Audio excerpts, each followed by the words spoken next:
A raposinha gorda é um daqueles pratos que carrega nos sabores toda uma história, a memória de um modo de viver.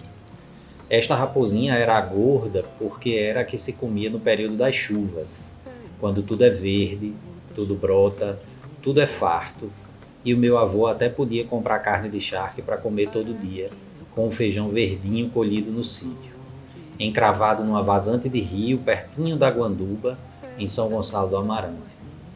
Mas também existia a raposinha magra, feita sem carne, só com farinha e o feijão seco, guardado em latas reaproveitadas de querosene das lamparinas e lacrada com cera de abelha para enfrentar o período difícil da estiagem. Este prato documenta um jeito de cuidar e de educar as pessoas, praticado por gerações. Na segunda metade do século XX, mesmo numa região hoje muito próxima à capital do estado, o acesso aos serviços de saúde era praticamente impossível. Por isso, muitas pessoas, como meu avô, chegavam à velhice sem dentes e sem próteses dentárias. Assim, bater a carne no pilão, fazer uma paçoca, era uma forma de cuidar das pessoas que não tinham mais como mastigar. Já o hábito de fazer os bolinhos e chamá-los de raposinhas era uma forma de enfeitar uma comida simples, trazer um ar mais lúdico para as muitas crianças sempre presentes em todas as enormes famílias da época, brincando com a imagem de um animal típico da região, que muitas delas desejavam muito ver, mas nunca conseguiam, por causa dos seus hábitos noturnos. As raposinhas democratizavam o mesmo alimento, reuniam todas as gerações daquelas tantas famílias em torno das mesas, criavam e fortaleciam laços de afeto e de cuidado que precisam ser perpetuados em qualquer família, de qualquer lugar ou época. Até hoje, quando é possível, reunimos a família, compramos um feijão verde, ainda nas vagens para debulhar em grupo, em casa, sentados no chão, junto com as crianças e comemos raposinhas gordas. Olá, meu nome é Leonardo e eu vim hoje apresentar para vocês a receita da raposinha gorda. A raposinha gorda é uma receita de família, uma receita tradicional da região onde o meu avô tinha um sítio na minha infância.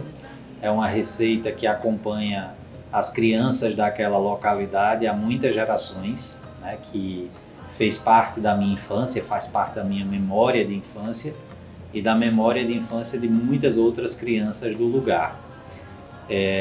A base dessa receita é o feijão verde. A raposinha é um bolinho de feijão verde, na verdade, que a gente vai descobrir como faz daqui a pouquinho. Além do feijão verde, a gente tem alho, cebola, coentro e cebolinha, farinha, tomate, manteiga de garrafa e carne de charque. É uma receita de preparo simples para ser feita e comida em família naqueles dias em que a gente se junta para ficar pertinho.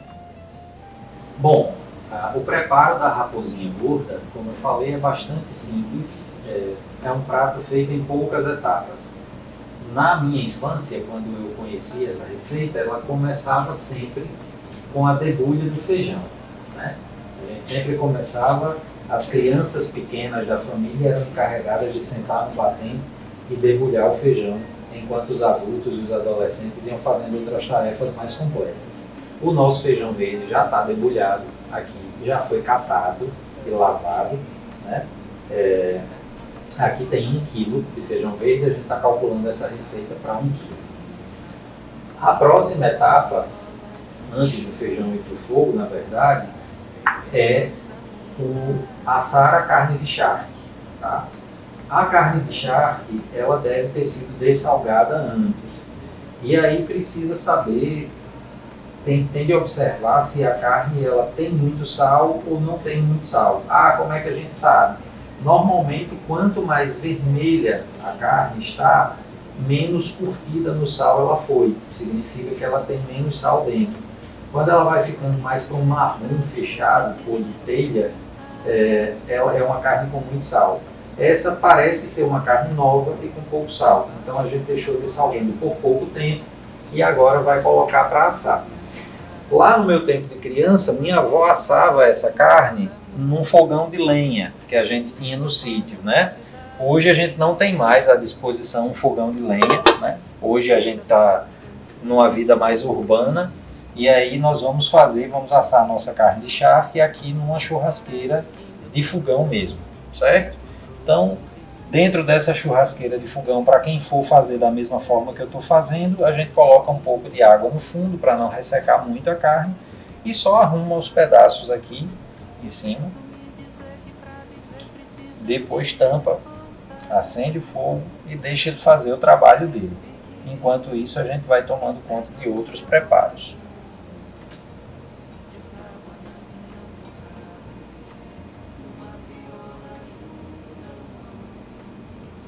Tentar arrumar da melhor forma possível, distribuir aqui. Para essa nossa receita, eu estou utilizando 500 gramas de carne de charque, tá? Um pacotinho de 500 gramas. Carne no fogo, a gente coloca a tampa e deixa o fogo fazer o trabalho dele. Com a carne no fogo, enquanto a carne está assando, a gente vai pôr o feijão para cozinhar, né? Feijão verde também não costuma demorar muito, principalmente quando ele está assim muito verdinho como esse, né?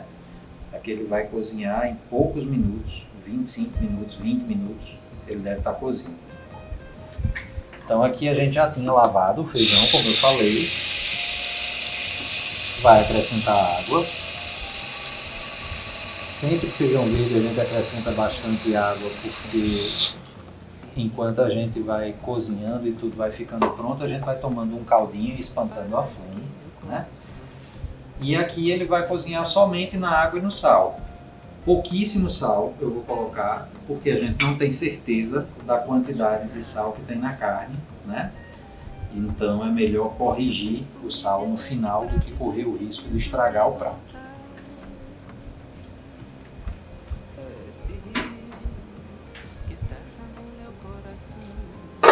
Bom, gente, agora a gente chegou no momento em que a carne já está pronta.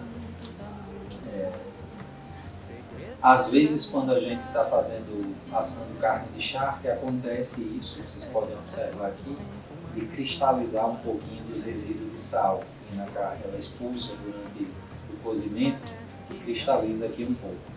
Como essa carne ela vai ser utilizada para fazer paçoca, isso não vai ser um problema para a gente, porque a farinha absorve esse excesso de sal que ela vai liberar e normalmente a gente já não coloca mais sal na farinha para temperar a paçoca, né? Normalmente paçoca vai sal, quando acontece isso com a carne a gente já não coloca mais. O nosso feijão já está aqui a todo vapor, aqui no cozimento, daqui a pouquinho já vai estar pronto, feijão bem verdinho mesmo, então vai demorar a ficar pronto. Enquanto isso, a gente vai bater a nossa paçoca, ou pilar a nossa paçoca. Bom, enquanto o nosso feijão termina de cozinhar, a gente aproveita o tempo para ir batendo ou pilando a paçoca, né? Eu trouxe esse pilão porque na receita tradicional, na origem dessa receita, ela era feita num pilão, lá no sítio do meu avô. Não era um pilão como esse, na verdade era um pilão pouco comum, chamado de pilão deitado. Ele é numa tora de madeira que fica deitada no chão e a boca fica entalhada num dos cantinhos.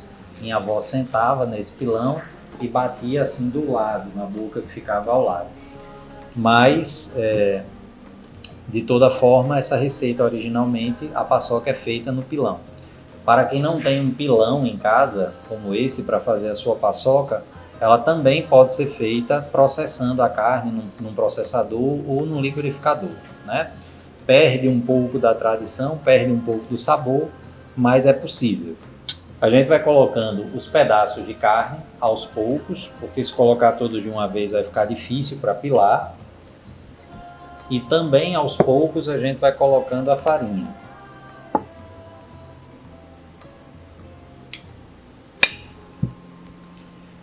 E agora não tem jeito, é fazer força.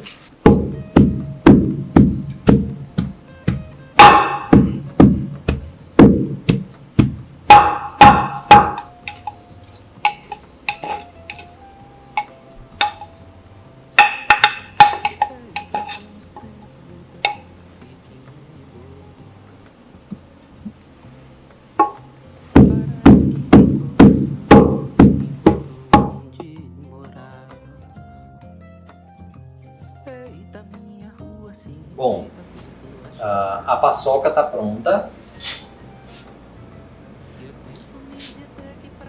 Após batida no pilão, como essa carne praticamente não tinha gordura, deu uma paçoca bem sequinha, mas isso não tem muito problema porque a gente vai refogar o feijão com manteiga de garrafa e aí a gente recupera essa umidade. Panela aquecendo aqui no fogo, nosso feijão já pronto, vai a manteiga de garrafa.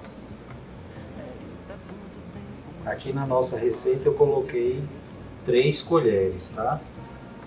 Quem quiser um feijão mais úmido ainda, pode colocar um pouco mais.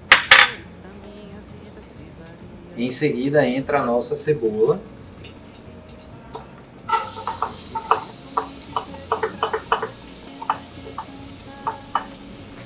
Aqui a gente tem 2 cebolas roxas, porque elas eram pequenas, desse tamanho. Se for uma cebola grande, basta uma só. Aqui a gente tem 5 dentes de alho picados.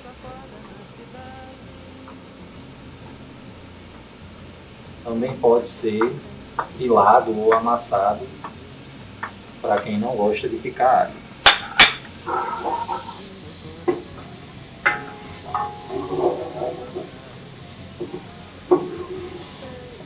Enquanto essa cebola refoga, eu vou aproveitar para contar uma curiosidade, né? Quando eu apresentei o nome dessa receita, normalmente as pessoas perguntam por que raposinha gorda. E aí essa raposinha gorda, que é feita de feijão verde com carne de charque, ela na verdade nasce com esse nome porque existe uma raposinha magra, que é a raposinha feita com feijão branco e que pode não levar carne também, ser só o bolinho de feijão com farinha, amassadinho na mão, né? A raposinha gorda, ela é a dos tempos verdes. Para quem tem sítio sabe, que quem depende da agricultura familiar, tem sítio pequeno, sabe que nos tempos verdes tudo é gordo, tudo é farto, tudo é bonito. E quando chega o período de estiagem, todo mundo emagrece, até a raposinha, né? Então a gente tem uma raposinha gorda em comparação com a raposinha magra, que não leva carne. Bom, refogada a cebola, e o alho, a gente vai começar a colocar o nosso feijão, tá? Como a nossa paçoca estava bem sequinha, eu preferi não escorrer o feijão antes, para ele reter mais a umidade mesmo. Tirando do caldo direto para o refogado.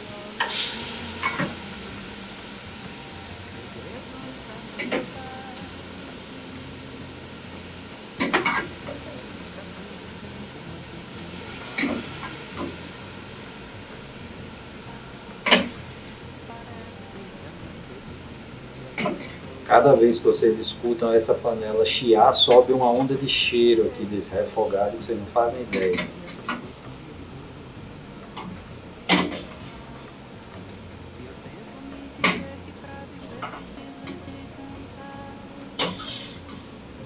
Daqui pra frente não tem mais muito mistério não. Agora é acrescentar o cheiro verde. Aqui a gente tem meio molho mais ou menos de coentro picadinho. Quem gosta mais põe mais, quem gosta menos põe menos. Esse coentro vai a gosto do cozinheiro.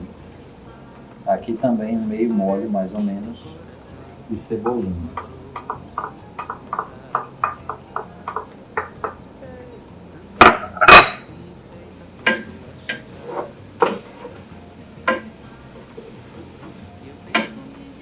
Por último vai o tomate.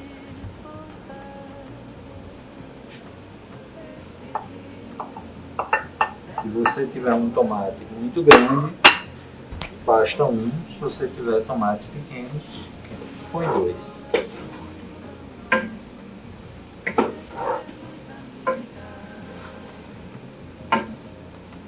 Quando chega nesse ponto aqui, tem gente que gosta de já misturar a paçoca.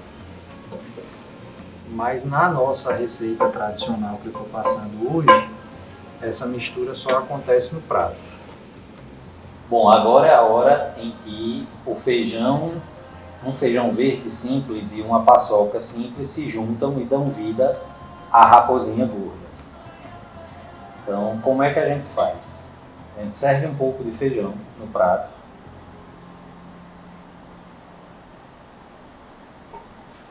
Esse feijão precisa estar numa temperatura que a gente já consiga tocar, tá? Porque o bolinho é feito amassando com as mãos mesmo. E aí a gente vai cobrir esse feijão com um pouco da paçoca.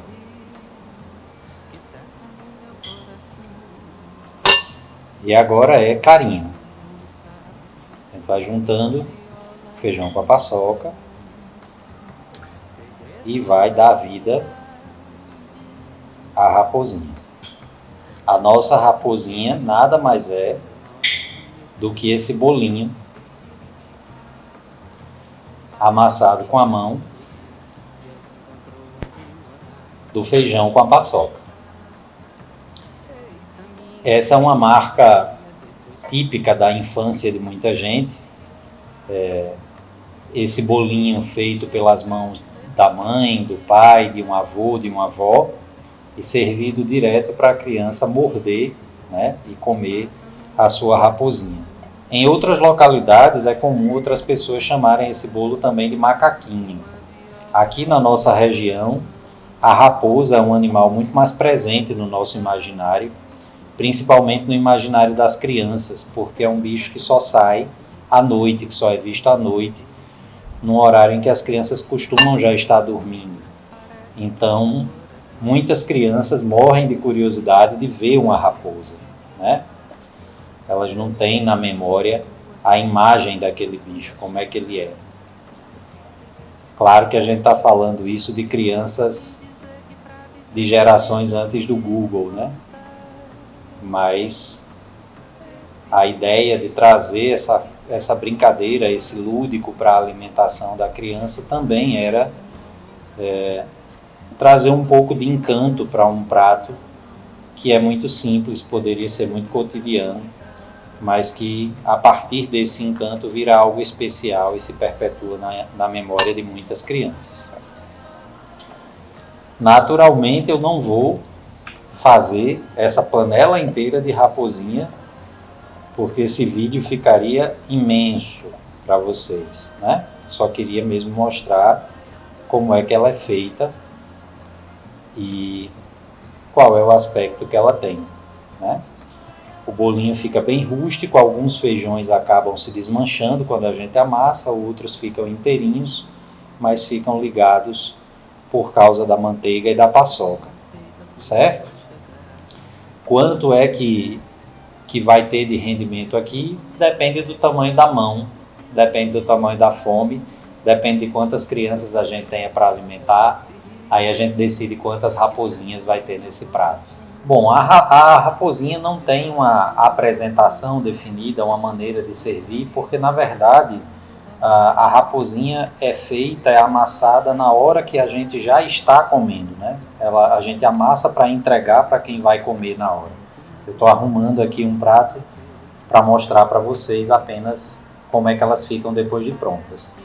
Lá no sítio do meu avô, tradicionalmente, a gente comia a raposinha acompanhada de uma fruta da estação. Dependendo do período em que nós estivéssemos, a gente comia acompanhado de manga, que tinha muita no sítio, de laranja, de melancia, normalmente frutas mais doces e frutas de água, mais refrescantes, né?